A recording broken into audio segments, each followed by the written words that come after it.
자, 오늘 요한계시록 18장에 있는 말씀을 우리가 함께 보도록 하겠습니다. 요한계시록에는 하나님의 그 심판, 그 재앙이 우리가 소위 말하는 삼중재앙이라고 그렇게 얘기를 하죠.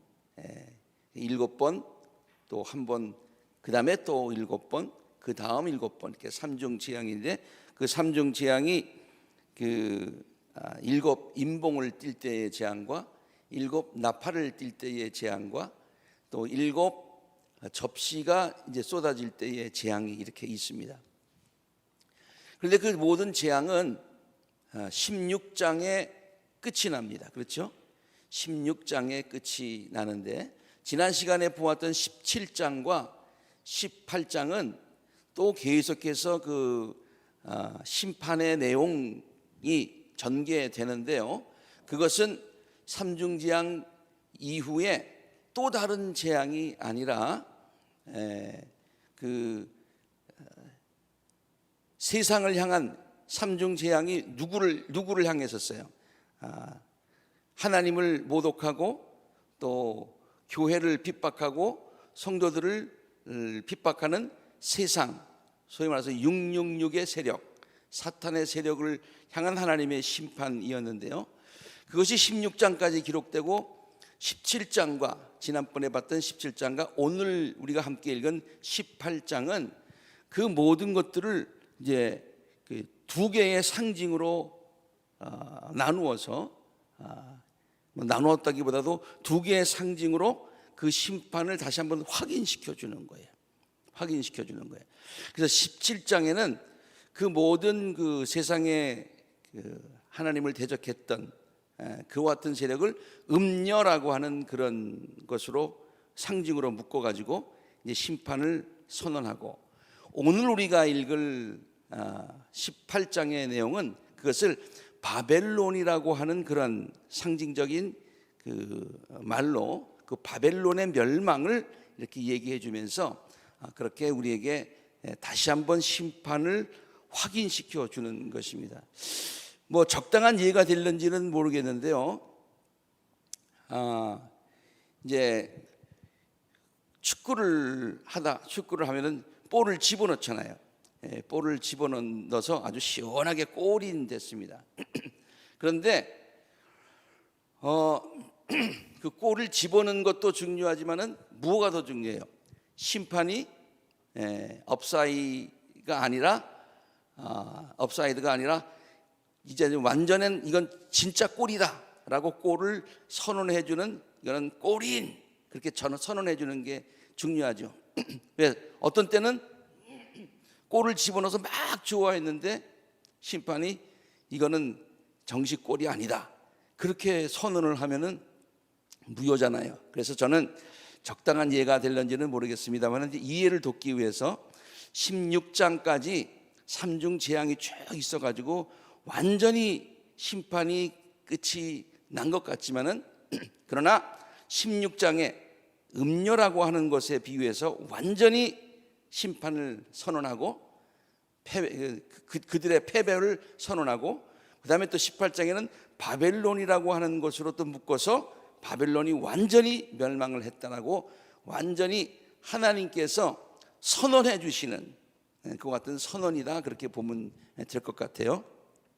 동시에 17장과 18장에서 이제 심판자 되시는 하나님께서 완전히 세상의 그런 그 패배와 완전한 심판을 선언하신 그것은 곧 무엇을 얘기하고 있는 거니? 교회와 성도들에게 큰 승리와 소망과 그와 같은 복음이다 라고 하는 것이 동시에 거기에 있다고 하는 것을 우리가 기억하면 되겠습니다. 그래서 제가 이렇게 한번 정리를 해봤습니다.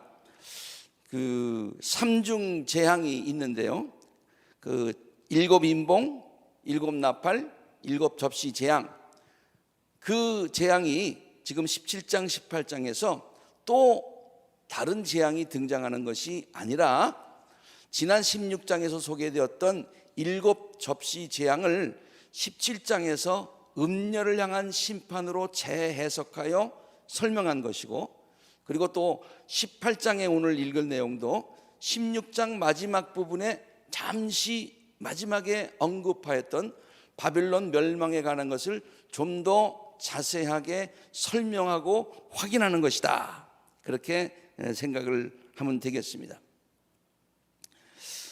그래서 지금 17장에 음녀라고 표현되어 있고, 오늘 기록된 것에는 바벨론이라고 하는 그것은 그 전장들의 삼중 재앙을 내릴 때 그 전장들에서 말했던 666이라는 숫자로 상징된 사탄의 모든 세력들, 그리고 교회와 성도들을 핍박하는 세상의 모든 권력들, 적 그리스도적인 것들, 반성경적인 것들, 그 모든 것들을 말하고 있다고 다시 한번 정리를 해드립니다.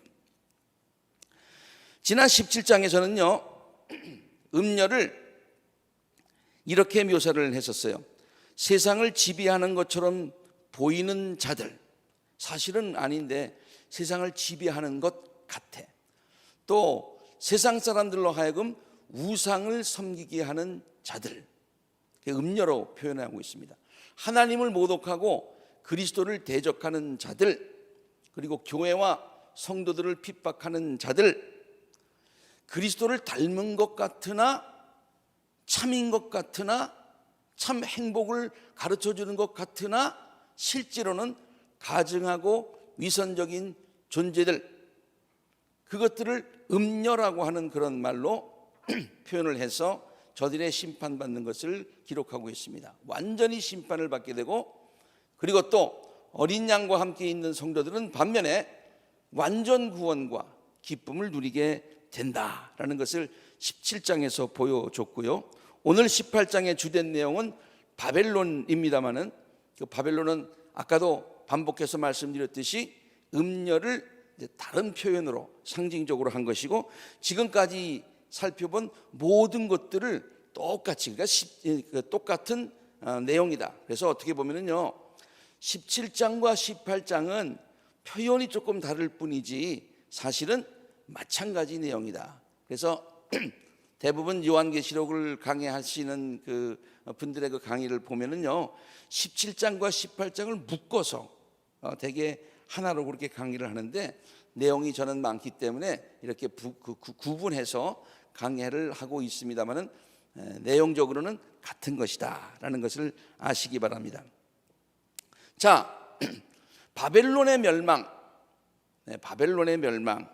근데 그 바벨론이라고 하는 그것은 실제로 존재했던 나라이긴 하지만은 18장에서 얘기하고 있는 바벨론은 그 바벨론 실제 나라가 아니에요.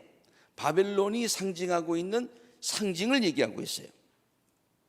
바벨론은 이미 오래전에 주전 538년경에, 그러니까 지금 이 요한계시록이 주후 1세기에 쓰여졌다고 하면은 그것보다도 한 500년 저 뒤에 이미 멸망했던 그 나라였습니다.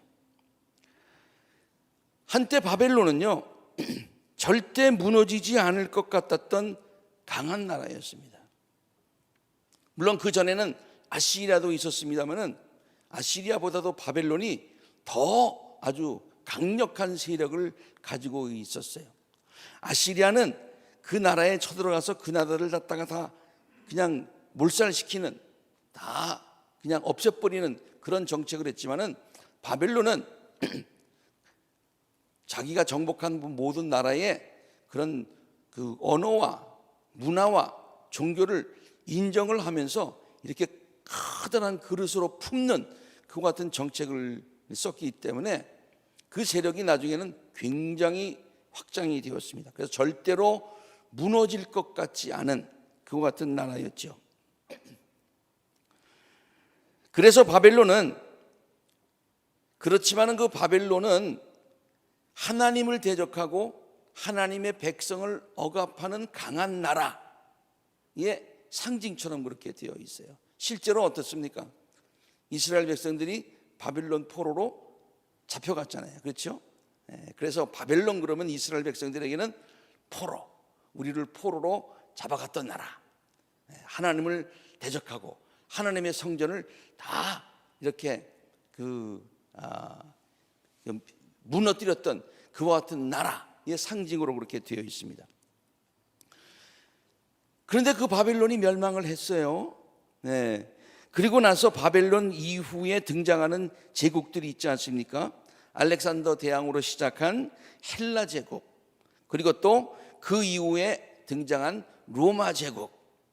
근데 그 이후에 그 헬라 제국, 로마 제국도 지금 여기 바벨론이라고 하는 그것이 상징하고 있는 교회를 하나님을 대적했던, 성전을 모독했던 그 바벨론의 상징으로 다 지금 묶고 있어요. 실제로 헬라 제국도요. 헬라 제국도 예루살렘에 있는 하나님의 성전을 굉장히 어지럽히고, 그다음에 거기에 우상을 섬기게 하고 백성들을 하나님 섬기는데 핍박했던 그와 같은 나라였었어요. 물론 초창기에 알렉산더는 아주 하나님의 성전에, 예루살렘 성전에 가서 금은보화를 다 빼앗고, 그 다음에 세금을 많이 부과해서 세금만 많이 내면은 그래 니네들 하나님 섬겨라, 이렇게 굉장히 유화 정책을 썼던 것만은 사실입니다. 그러나 알렉산더 이후에 지난번에 우리가 잠시 살펴보았듯이 셀루크스 왕조의 안티쿠스 4세는 예루살렘 성전을 마구 더럽혔다는 것을 우리가 지난번에 잠시 한번 살펴보았죠. 예루살렘 성전을 돼지 피로 모독을 했어요. 참 불결한 짐승으로 알고 있는, 여기는 그 돼지 피로 모독했고, 제우스 신을 위한 제사를 드리게 했고, 이것을 3년 반 동안이나 지속을 해서 그것에 한거에서 일으켰던 운동이 마카비 혁명이라고 우리가 지난번에 한번 살펴보았습니다. 그리고 그 헬라 제국 이후에 나타난 로마 제국도 우리가 잘 알지만은 기독교의 박해, 순교, 이런 그 순환사가 전부 어느 때 이루어졌어요? 로마 때 이루어졌죠. 그러니까 이 바벨론이라고 하는 그 말은 하나님의 백성들을 포로로 하고 성전을 더럽혔던 그 상징적인 언어로 쓰여져 있는 거예요. 사실은 바벨론보다 더 강했던 나라가 헬라 제국이었고요, 헬라 제국보다 더 강했던 나라가 로마 제국이었어요. 그런데 우리 좀 사도행전 지금 18장에 나오는 내용을 보면은 그 모든 것들을 다 통틀어서 바벨론이라고 그렇게 얘기를 하고 있어요. 왜 그랬을까? 여기 사실은 그 당시에 제일 그 피부로 와서 핍박을 하는 나라는 바벨론이 아니라 나라로 따지면 로마 아닙니까? 근데 로마라고 얘기 안 하고 바벨론이라고 하는 그런 상징으로 다 뭉뚱그려서 얘기를 하고 있어요. 왜 그러냐면 바벨론이라고 하는 그 말이 그 상징하고 있는 그 뜻이 아주 강하기 때문에 그래요. 그 바벨론은요, 그 어떤 뜻이 있느냐면은 혼란케 하다라고 하는 그런 뜻이 있어요. 그 여러분 좀 생각이 나지 않습니까? 바벨론, 혼돈케 하다, 혼란케 하다. 우리가 창세기에 그 보면은요, 그 창세기 11장에 바벨탑 쌓는 얘기가 나오죠, 그렇죠? 바벨탑을 인간이 하나님께 우리도 높아져 가자, 우리도 높이 쌓을 수 있다. 인간이 굉장히 교만했었어요. 하나님에게까지 이르려고 했어요. 그래서 바벨탑을 높이 쌓아가는 중에 하나님께서 뭐라고 그랬어요? 인간이 교만하구나. 내가 저들이 이게 바벨탑을 더 이상 쌓지 못하게 언어를 혼돈시켜야 되겠다라고 하는 그 이야기를 너무나 잘 알고 있어요. 그래서 바벨탑은 인간의 교만의 상징, 하나님께 대항하는 것의 상징처럼 우리가 알고 있어요. 그래서 그 말 자체도 하나님이 언어를 교란시켰다, 혼돈시켰다는 그 말에 우리가 그 뜻이 있습니다. 그리고 바벨론이라고 하는 나라는요, 사실 그 당시에 굉장히 왕성했습니다만은 그 역사가 굉장히 길어요. 굉장히 길어요. 창세기 10장 8절에서 12절까지에 보면은 거기에 그 노아의 아들 4대 손이 있는데 그 사람의 이름이 니므롯이라고 하는 사람이었어요. 그 니므롯이 굉장히 장사했다고 했습니다. 그래서 주께서 보시기에도 힘이 센 사냥꾼이었어요. 그래서 주께서 보시기에도 힘이 센 니므롯 같은 사냥꾼, 니므롯 같은 사냥꾼, 이러면 굉장히 힘이 센 그런 속담까지 생길 정도였다고 하지요. 근데 이 니므롯이라고 하는 사람이 어디다가 나라를 세웠느냐 하면은 그가 다스린 나라의 처음 중심지는 신할 지방 안에 있는 바벨론, 바로 이 바벨론이라고 하는 곳에 나라를 건설을 했었어요. 네. 그래서 그때 이후에 막 굉장히 어려운 그런 과정들을 통해서 지금 이 바벨론이 아시리아를 무찌르고 바벨론 제국을 건설하게 된 때는 바벨론의 최고의 그러한 그 전성 시대라고 볼 수가 있습니다. 아무튼 이렇게 하나님을 대적하고 인간의 교만, 이런 모든 것들이 바벨론이라고 하는 상징에 포함이 되어 있는 것이죠. 그러니까 18장에 나오는 이 바벨론이라고 하는 것은요, 그 바벨론만 생각하지 말고 그 이후에 헬라 제국, 로마 제국, 그리고 또 그 이후에 세상의 모든 왕들, 교회를 대적하는 세상의 세력들, 교회를 핍박하는 모든 세력들, 이 모든 것들을 다 합해서 우리는 바벨론, 그렇게 얘기를 하고 있는 것이죠. 그 전에 나왔던 반복되는 말씀입니다만 사탄의 세력 666이 상징하고 있는 그 모든 것들을 통틀어서 바벨론이라고 그렇게 얘기를 하고 있는 것입니다. 그래서 삼중재앙이 끝나는, 접시재앙이 끝나는 16장 마지막 절에 사실은 바벨론의 멸망에 대해서 이렇게 얘기를 하고 있어요. 그 큰 도시가 세 조각이 나고 민족들의 성읍들도 무너졌습니다. 하나님께서는 그 큰 도시 바벨론을 기억하셔서 하나님의 진노를 나타내는 독한 포도주의 잔을 그 성중에 내리셨습니다. 그래서 모든 섬들이 사라지고 산들도 자취를 감추었습니다라는 내용이 16장 마지막 절에 기록이 되어 있는데, 이제 18장에서 그것을 다시 이제 클로즈업을 해서 다시 바벨론의 멸망, 하나님의 심판을 지금 얘기해 주고 있는 것이죠. 바벨론의 완전 패망에 대해서 18장은 다음과 같이 얘기를 하고 있습니다. 그 여자 때문에 부자가 된 이런 상품을 파는 상인들, 그 전에 음녀라고 표현되어 있죠, 그렇죠? 17장의 음녀, 그 음녀가 누굽니까?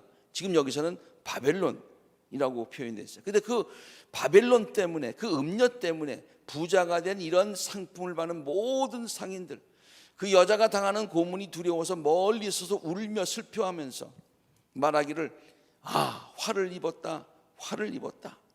고운 모시옷, 자주색 옷과 빨간색 옷을 입고 금과 보석과 진주로 꾸민 그 큰 도시 바벨론, 그렇게도 많던 재물이 한순간에 잿더미가 되고 말았구나. 이게 바벨론의 멸망을 지금 얘기하고 있는 것입니다. 또 모든 선장과 성객과 선원들, 해상무역이 굉장히 활발해서 바다에 떠 있는 모든 배들이 지금 무역을 해서 큰 돈을 벌었는데 주로 그 상대가 누굽니까? 바벨론이었어요. 그런데 그 바벨론이 멸망하는 것을 보고서 그 도시를 태우는 불의 연기를 보고 저렇게 큰 도시가 또 어디 있겠는가 하고 외칠 것입니다. 그리고 그들은 머리에 먼지를 뿌리고 슬피 울면서 화를 입었다, 화를 입었다. 큰 도시야. 이제 바벨론이 무너졌으니까 이제는 나도 망했다, 그런 것이죠. 그리고 그들은 머리에 먼지를 뿌리면서 바다에 배를 가진 사람들은 모두 그 도시의 값진 상품으로 부자가 되었건만 그것이 한순간에 잿더미가 되고 말았구나 하고 부르짖었습니다 라고 오늘 18장이 시작을 하고 있습니다. 계속해서 18장 21절은요 또 이런 말을 하고 있어요. 또 힘센 천사가 큰 맷돌과 같은 돌을 들어 바다에 던지고 말합니다.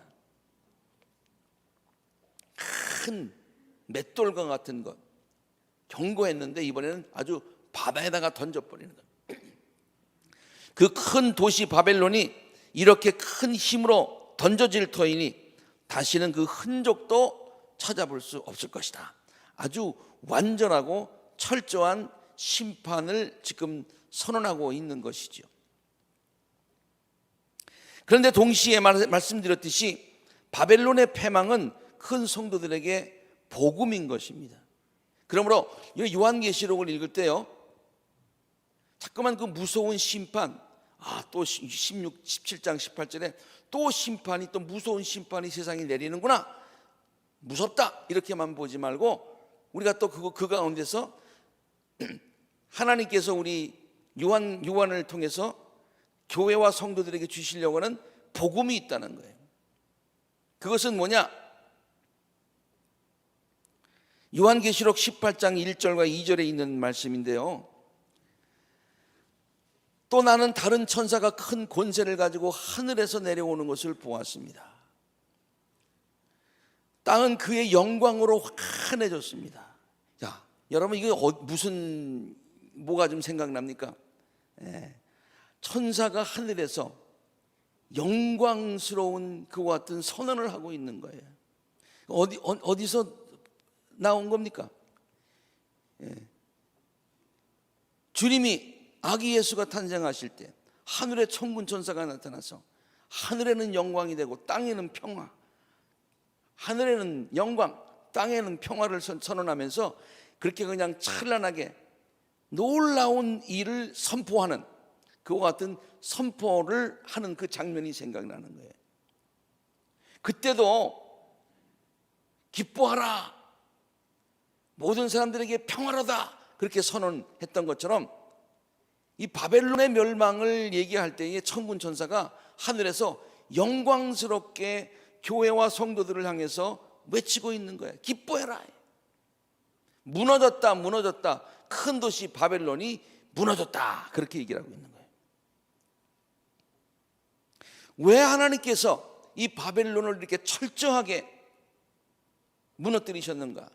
그리고 16장까지 3종 재앙이 끝나고 난 다음에 다시 한번 내가 이렇게 확실하게 바벨론이 무너진 것을 또 확인시켜주는 이유가 있다. 그것은 18장 20절에 기록되어 있는 거예요. 하늘과 성도들과 사도들과 예언자들이여 즐거워하십시오. 우리 예수께서 탄생하시던 밤에는 천군 천사들이 기쁘다, 기쁘다. 우리가 기쁘다 구주 오셨네 그렇게 얘기하지 않습니까? Joy to the world 그랬는데 기뻐하고 즐거워하십시오. 왜 그때는 기뻐하고 즐거워해야 됐습니까? 하나님께서 우리를 구원하시는 그 같은 구원의 역사를 드디어 지금 시작하십니다라는 그런 기쁨이죠. 그런데 이 마지막에 외치는 천군 천사가 나타나서 외치는 그 외침이 뭐예요? 18장 20절 다시 한번 하늘과 성도들과 하늘의 성도들과 사도들과 예언자들이여 즐거워하십시오. 하나님께서는 그대들을 위하여 그 도시를 심판하셨습니다. 왜 심판하셨어요? 누구를 위해서? 성도들을 위해서, 교회를 위해서, 하나님의 백성들을 위해서 세상을 심판하셨다는 것이죠. 두 사진을 제가 좀 찍어왔는 좀 골라왔는데요. 저기 히로시마에 원자 폭탄이 터지고 난 이후에 그냥 그 좀 도시가 저렇게 폐허가 됐습니다. 폐허가 됐어요. 근데 동시에 한반도에서는 어떤 일이었냐? 대한독립 만세 이렇게. 그러니까 일본의 완전한, 제가 지금 다른 정치적인 그런 뜻에서 말씀드리는 게 아니고 그냥 그 당시의 상황을 우리가 이거에 비교해 본다면은 일본이 완전히 패망. 그때는 사실 일본이 패망하리라고 생각을 안 했죠. 누구도 안 했어요. 그런데 그렇게 되온 것이 대한독립 만세, 기쁨의 소식으로 된 것과 이렇게 비교해서 얘기를 할 수가 있겠죠. 제가 요한계시록 맨 처음 1장을 시작하면서 두 가지 얘기를 했었죠. 하나는 이승만 대통령이 이제 희망의 소리, 뭐 이렇게 여러분 기뻐하십시오, 이제 곧 독립이 올 것입니다, 그렇게 선언했던 그 이야기하고, 그다음에 미운 오리 새끼를 통해서 우리는 지금 미운 오리 새끼 취급을 받고 있지만은 백조와 같습니다. 그 두 이야기를 요한계시록 전체에 있는 이해하는 두 가지 그 소개하는 이야기로 소개를 했는데 바로 이 장면이에요. 바벨론의 완전한 패망은 성도들을 향한 완전한 구원, 애굽 사람에게 내린 10가지의 완전한 재앙은 이스라엘 백성들을 구원하시는 출애굽의 놀라운 기쁜 소식. 바벨론의 완전한 멸망은, 심판은 성도들을 향한 소망과 구원의 메시지, 그런 것이죠. 그러면서 계속해서 18장은요 바벨론의 패망의 원인들을 굉장히 아주 하나하나 잘 지적을 해주고 있습니다. 16장에는 그냥 바벨론이 멸망했다 그렇게 했는데, 지금 16장의 마지막 절에 있는 것을 쫙 클로즈업 해가지고 바벨론의 멸망이 확실하다, 하나님의 심판이 확실하다. 그런데 하나님이 왜 바벨론을 멸망시켰는가 라고 하는 그 이유를 아주 자세하게 묘사를 하고 있습니다. 첫째는 음란했다는 거예요. 음란했다는 거예요. 이건 성적인 그와 같은 음란도 포함하고 있습니다만은 영적인 그와 같은 음란도 표현하고 있어요. 하나님을 섬겨야 될 백성이 우상을 섬기게 되온, 우상의 신에서 그 우상을 섬기면서 일어났던 그런 모든 음란들, 그런 것들을 얘기해요. 신앙의 정절을 지키지 못했던 그와 같은 세대, 세상을 향한 하나님의 메시지가 되는 것이죠. 그리고 바벨론이 음란했다고 하는 것은 바로 전장에서 바벨론을 무엇로 표현했어요? 음녀라고 표현을 했잖아요. 그것과 이렇게 맥락을 같이 하고 있습니다. 18장 3절에 보면 모든 민족이 그 여자의 음행에서 비롯된 분노의 포도주를 마시고 세상의 왕들이 그 여자로 더불어 음행을 했다. 지금 바벨론이 조금 아까도 봤습니다만 굉장히 강한 나라예요. 그리고 굉장히 문화적으로도 뭐 영향력이 있는 나라예요.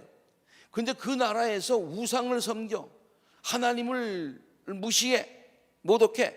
그러니까 그 다른 나라들에게도 큰 영향이 갔다, 그런 얘기예요.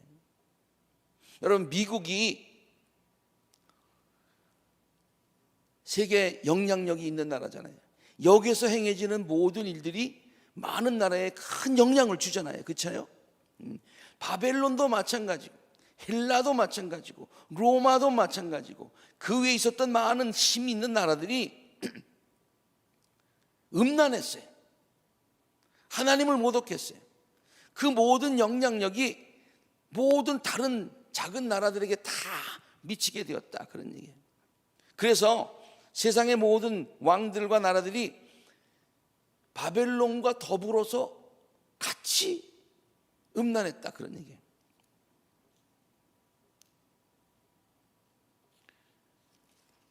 그 다음에 두 번째는 사치했다고 했습니다.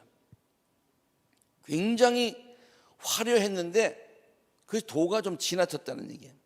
어느 정도로 화려했는지 한번 보세요. 세상의 상인들도 그 여자를 두고 울며 슬퍼할 것입니다. 그 여자가 바로 음녀입니다. 바벨론입니다. 이제는 그들의 상품을 살 사람이 하나도 없기 때문입니다.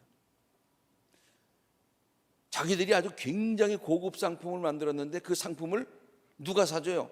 바벨론이 다 사줬단 말이에요. 근데 이제 팔 데가 없어. 그 상품이란 어떠냐?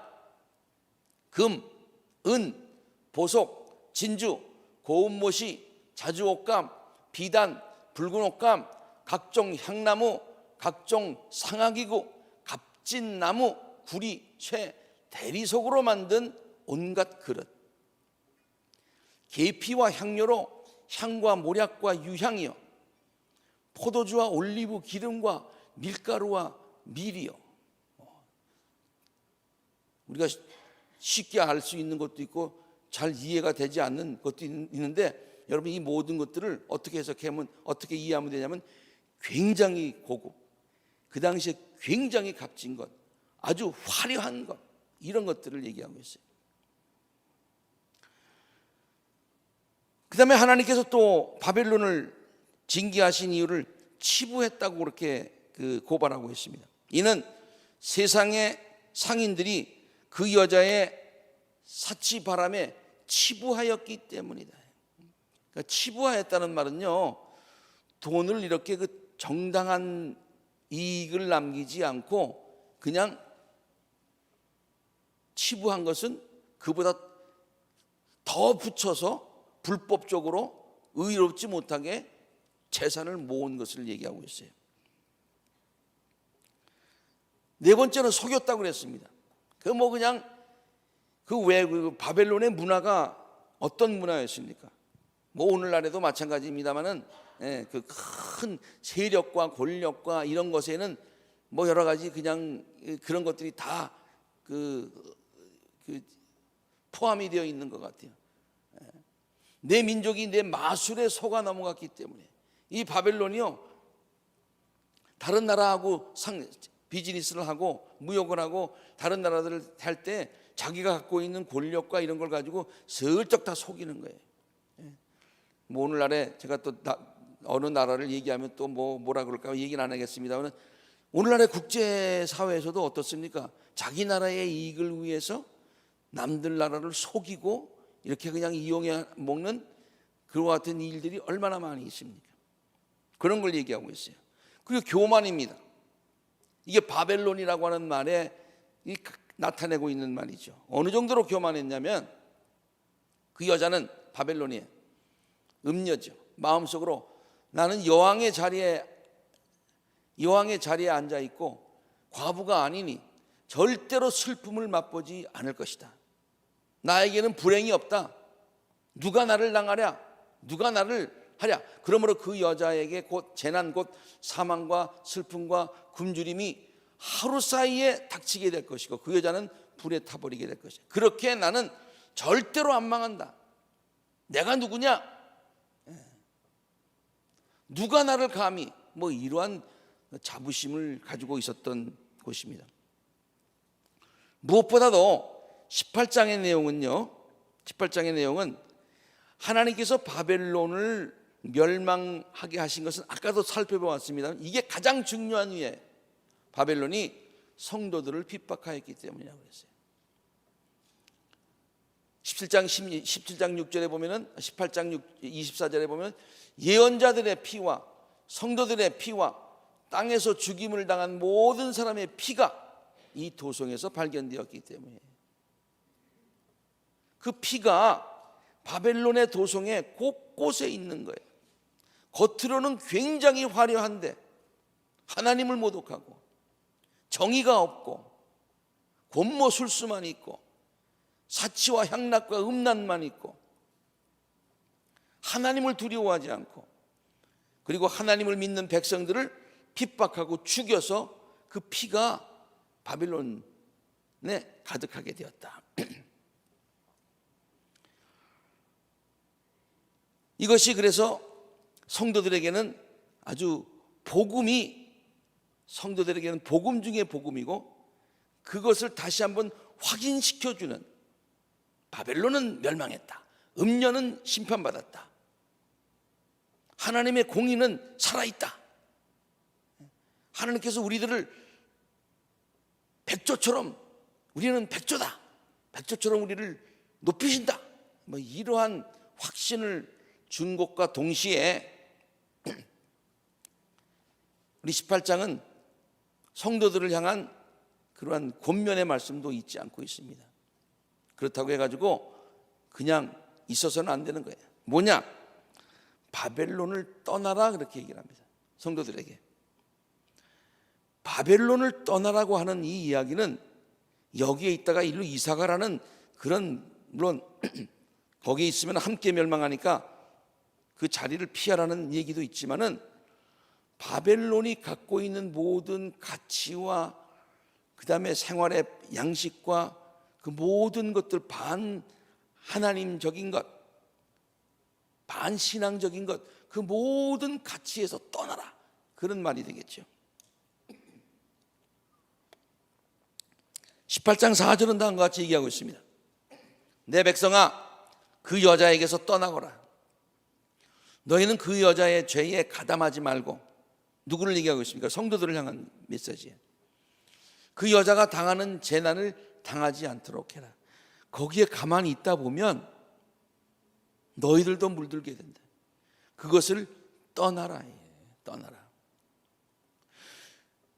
성도들이라고 하는 것은요, 하나님께서 속된 세상과 구별되어서 하나님의 거룩한 백성으로 구별되어서 만든 백성이 성도예요.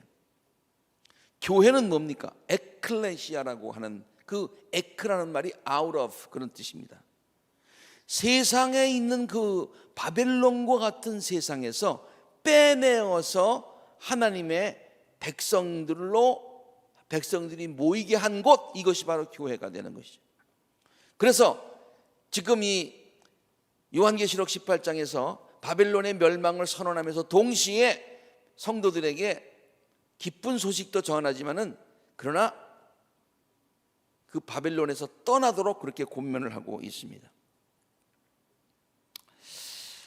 뭐 우리가 잘 아는 이야기입니다만 철로역정에 보면은 기독도가 이제 천국을 향하는 순례의 길을 시작을 하는데 제일 먼저 하는 게 뭡니까?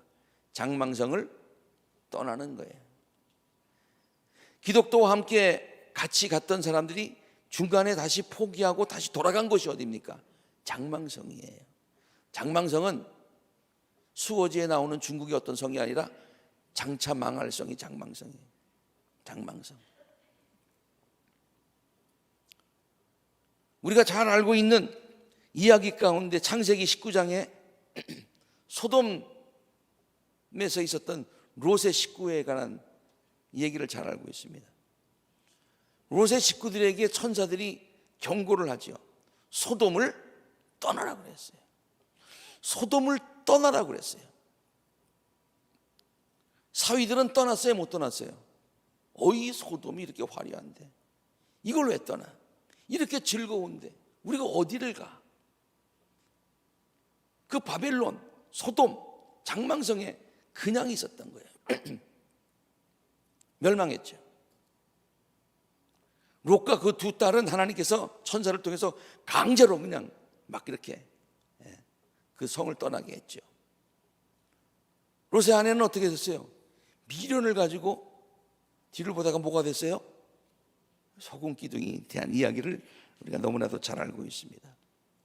이렇게 17장은 성도들을 향한 그런 복음도, 기쁜 소식도 전하지만 그것도 하늘의 천군 천사가 기뻐하라 라고 하는 그런 메시지를 전하지만은 동시에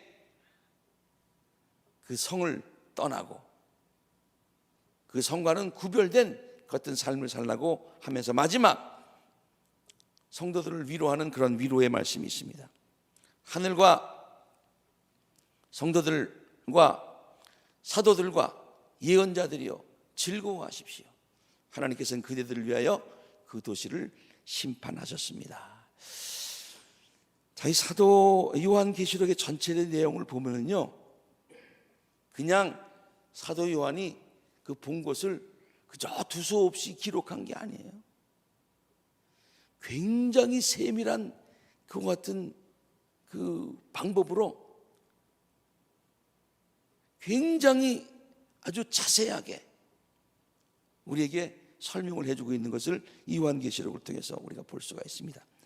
이제 다음 시간서부터는 성도들을 향한 이제 기쁜 소식들, 하늘나라의 기쁨, 하늘나라의 보좌를 보여주는 그 같은 아주 찬란한 이야기들이 전개가 되겠습니다. 함께 기도하겠습니다.